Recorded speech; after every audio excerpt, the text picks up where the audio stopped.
An 18-year-old named Daniel Dick was on vacation with his mother and his 2 younger brothers in Hawaii. And pretty quickly, he met 3 girls. And after about 30 minutes of chatting with them, he asked them if they wanted to climb over the fence and check out the blowhole. A blowhole is a fairly narrow hole that is situated on rocks right near where water is crashing. And what happens is this hole is connected to a tunnel that feeds down and out into the water. So when the waves come in, they go through this tunnel and they get rocketed up this little opening, causing a massive geyser of water. According to Daniel's family and friends, he was not a reckless person. He was just a very adventurous person.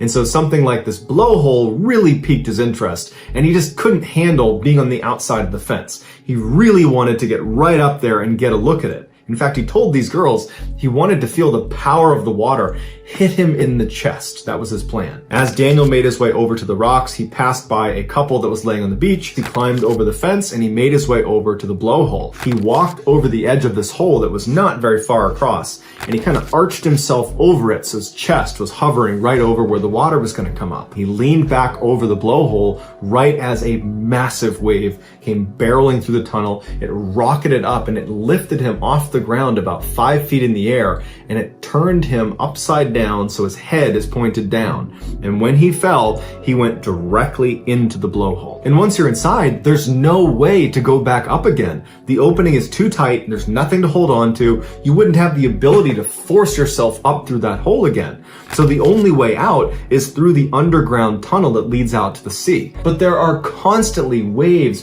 pounding their way up this tunnel into the section where Daniel had fallen into. By the time the police showed up, Daniel has been trapped inside of this blowhole for some time, and no one's heard him, no one's seen him, and so it's starting to look pretty grim. And the police would say it's nearly impossible for anybody to survive being inside of this blowhole, especially at high tide, which is when he went in. But when low tide came the next day and divers went out to the water, they discovered Daniel's body. Daniel's mother petitioned to have a metal grate put over the blowhole so that nobody else would fall in and meet the same fate as her son. But this proposal was met with criticism from the locals, who said the problem was not the blowhole, the problem was people not respecting the power of nature. And so while a fence still surrounds Halona Blowhole telling people to stay back, the entrance to the blowhole is still uncovered.